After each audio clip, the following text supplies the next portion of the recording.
अभी अभी दास के कानों में एक ऐसी आवाज आ रही है व्यक्ति के लिए कि तूने अजब रचा भगवान खिलौना माटी का। कह रहे तेरी अजब रचना है, निराली रचना है। अजब क्यों है? क्योंकि मनुष्य जैसा इस कायनात में परमात्मा ने किसी दूसरे को बनाया ही नहीं। परमात्मा ने इतनी असीम शक्तियां इस इंसान को दे दी, इतनी तो किसी को दी ही नहीं। कह रहे लेकिन माटी का खिलौना है, याद रखना। अजब तो बना दिया, शक्तियां तो दे दी, लेकिन माटी का खिलौना है।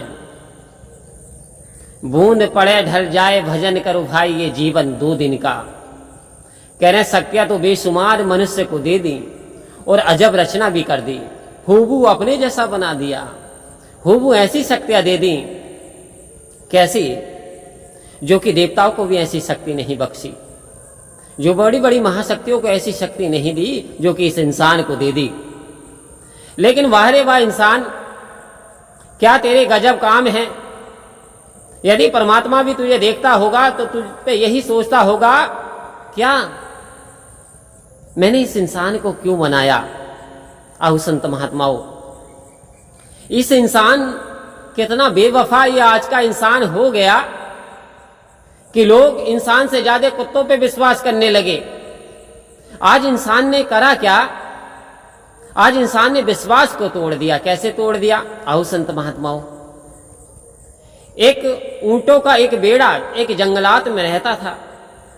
उसके कुछ बच्चे भी थे जो कि छोटे छोटे थे। एक बच्चा बहुत शरारती था। अब ऊंट जिस एरिया से निकल के जाते थे वहां शेर भी लगता था। ऊंट कहते थे बच्चों से, बेटा तुम बीच में हो लो क्योंकि ये एरिया खतरनाक है।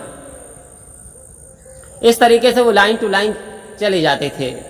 लेकिन अचानक एक ऊंट के बच्चे के मन में एक ऐसी योजना सूझी कि वो चरते चरते एक स्थान पे जब वो घास चर रहे थे तो उसने चीखना शुरू कर दिया, बचाओ बचाओ बचाओ।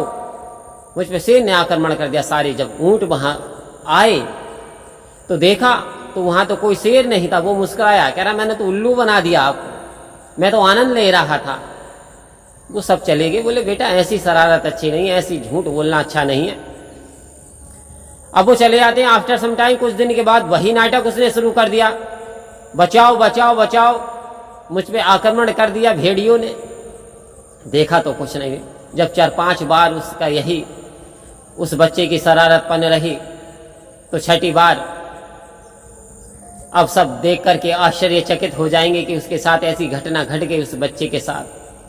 अब सभी झुंड में चल रहे हैं, कुछ दूरी पे घास चल रहे हैं, कुछ झाड़ियां भी हैं। अब वो बच्चे की आवाज आती है, बचाओ, चीखता है, भागा फिर रहा, बचाओ बचाओ, मेरे पीछे शेर पड़ गया, मुझे खाना चाहता है। लेकिन दुर्भाग्य अब कोई उसकी बात नहीं सुन रहा। अब कोई उसके पास भी नहीं आ रहा। सोच क्या रहे हैं कि मजाक कर रहा होगा, हमें उल्लू बना रहा होगा, इसलिए कोई मदद के लिए नहीं आया और शेर ने उसे फाड़ करके खा लिया। तो ये होता है विश्वास में कमी। आज इंसान क्या करता है? आज इंसान अपने फायदे के लिए परमात्मा को रिझाना चाहता है। हमने देखा जब जागरण होता है तो सबसे ज्यादा शराबी से शराबी व्यक्ति भी उस जागरण का मुखिया बना दिया जाता है, तिलक लगा दिया जाता है और बोले भाई साहब ये आरती भी यही करेंगे, धूप भी यही लगाएंगे, सारे काम यही करेंगे। गले में पीताम्बर डाल दिया, पीला वस्त्र दे दिया और आज से उन्होंने ये शपथ भी ली थी, जीवन में मैं कभी शराब नहीं पीऊंगा।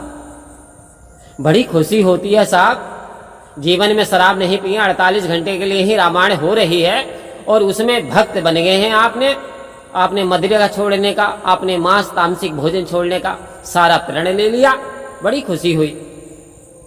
लेकिन आश्चर्य तो जब होता है जब देख करके, जहां वचन भगवान के सामने लिया, शक्ति के सामने जब वचन लिया, जहां परमात्मा के सामने हरी चर्चा चल रही है वहां आपने वचन लिया। लेकिन आश्चर्य तो जब हुआ जब वही व्यक्ति तीसरे दिन हट्टी पे जा करके शराब पी रहा है, बहकी बहकी बातें कर रहा, मुंह से शराब की बदबू आ रही है। आओ संत महात्माओं, तो आखिर किसे धोखा देना चाहता है और क्यों आया था? क्या यह शराब पीने के लिए आया था? क्या मौज बहार करने के लिए ही आया था? क्या इसके अलावा भी कोई काम था? तो एक काम था जब ये चीखता था, रोता था, कुल्लाता था, 84 में था, तो परमात्मा से विनती करता था, हे प्रभु परमपिता परमात्मा, तू मुझे मनुष्य की योनि में भेज दे, एक बार तो भेज दे। और आप जानते हो परमात्मा दया का सागर है। जब हम गिड़गिड़ाते हैं, विनती करते हैं, प्रार्थना करते हैं, परमात्मा जरूर सुनते हैं।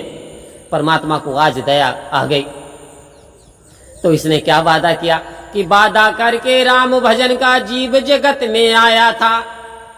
कहते हैं परमपिता परमात्मा, दुनिया भी कार्य जरूर करूंगा, लेकिन सबसे पहले मैं तेरा भजन भाव जरूर किया करूंगा। प्रभु एक बार कृपा करो, एक बार मनुष्य का तन दे दो। अब मनुष्य का तन दे दिया तो फिर क्या करा कि लड़कपन खेल में खोया, जवानी नींद भर सोया, बुढ़ापा देख के रोया, सजन बा झूठ मत बोलो। सजन अब झूठ बोलने की जरूरत नहीं है। क्यों? क्योंकि तूने अपना जो बचपन था वो खेल में खो दिया, जवानी भर आनंद में सोया, आनंद लेता रहा, मौज बहार करता रहा, परमात्मा की तुझे याद आई नहीं। बुढ़ापा देख के रोया।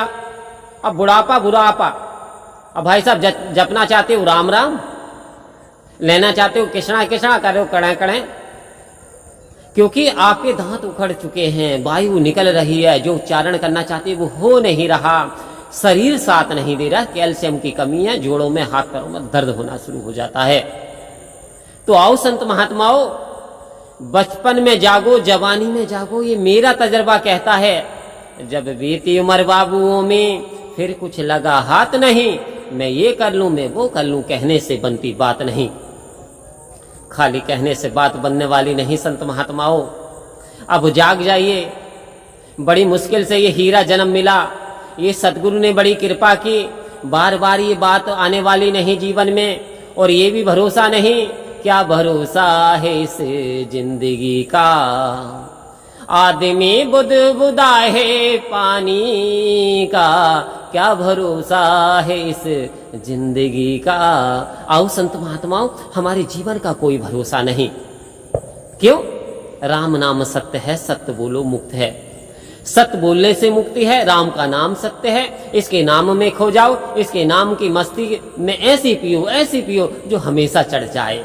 जैसे मीरा पे चढ़ी, जैसे कबीरा पे चढ़ी, जैसे रविदास पे चढ़ी, जैसे आज आप संत महात्माओं पे चढ़ी हुई है, जैसे मेरे सतगुरु पे चढ़ी, ऐसी बूटी सतगुरु ने पिला दी जो जीवन भर उतरने का नाम ना ले।